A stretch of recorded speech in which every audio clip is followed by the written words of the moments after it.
So you guys all probably know that Goodtripbadtrip. By the way, the name and the logo sounds and looks like something straight out of George Orwell's 1984. So they did attempt to block Telegram in Russia, and attempt is all they could really do, because they were unsuccessful. However, in the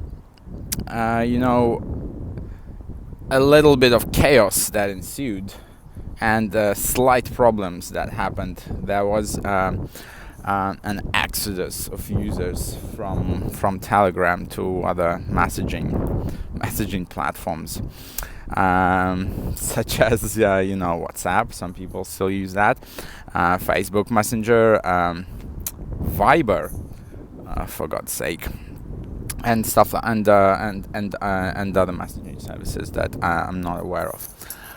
So in this respect, I have in my mind kind of compiled a list of most technologically advanced and most backward industries in Russia. So the people that could figure out how to figure out the really easy steps to use a free VPN or a proxy before it all started running normally, even without that. So the people from the following industries managed to continue using Telegram with flying colors, and those are unsurprisingly the tech industry. So of course, people working in tech are unsurprisingly the most tech savvy, and they had no issues and no problems at all going around the really pathetic hurdles that Rospotrебnadzor has placed in their way. Second place, which is a little more surprising to me, by the way, is the event management and PR industry. Some of the people from working in that industry actually consulted me on how to keep everything running. And just from my personal contacts, I see that the people are still there.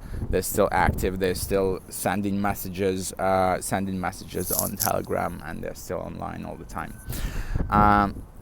In terms of the most backward industries that haven't been able, to figure out how to take the simple steps to continue using a very convenient, not to mention secure and private messaging platform, is unfortunately the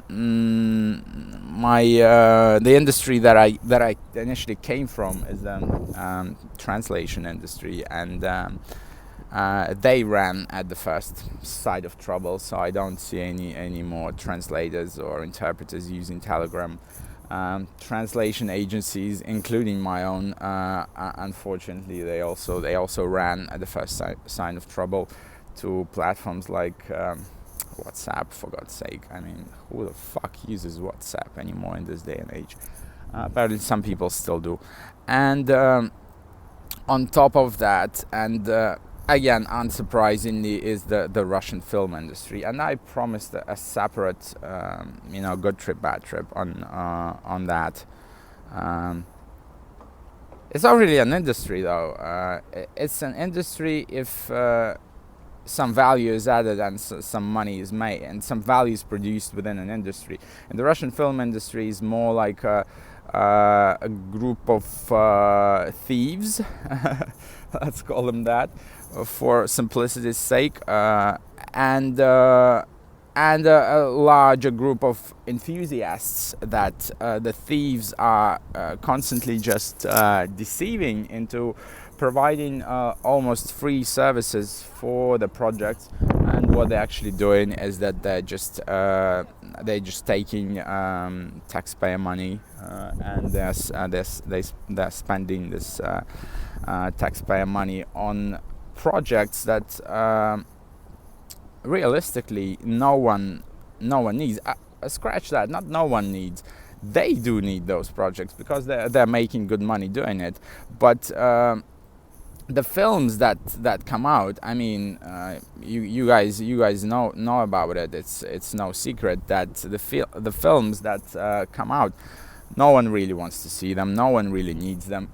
Even if they do end up playing in movie theaters, they rarely even collect the money that was invested in making them. So yeah, that's just a sidebar on the fact that the Russian film industry is not really an industry. It's just a group of individuals, two groups of individuals, one of which is just basically stealing money and appropriating taxpayer funds, and the other group is just lost people, enthusiasts that are deceiving themselves into believing that they're doing something worthwhile, and they're doing it with an air of importance. Oftentimes they don't understand that they are deceiving themselves and that they are being deceived. And as a result, like I said, I have some friends in that industry, and I don't see any of them on Telegram. They're probably the most backward industry out there. And again, for the reason that they're not really an industry, so they've never had to really compete for anything. Like why is the PR and the event management industry so tech savvy? Because there's a lot of competition there. And they have to stay alert to what's going on, to just basically to survive. Whereas in the Russian film industry, it's completely the opposite. You just have to know some people, and you just have to get money from them, and then you just have to come up with some sort of product, some sort of semblance of a product, to kind of write off your expenses. So Andrei, how did you start talking about Telegram and end up shitting all over the Russian film industry? I have no idea, guys. I have no idea. I didn't plan for that. that was just I really wanted to just talk about Telegram. And guys, if you still don't know how to, for some reason, even though everything is working perfectly all right now, but if you have some issues, then yeah, just Google it or ping me. It's really easy, and it's a really good messenger. Keep using that. Don't use Facebook Messenger, for fuck's sake. And yeah, it's the wind is picking up.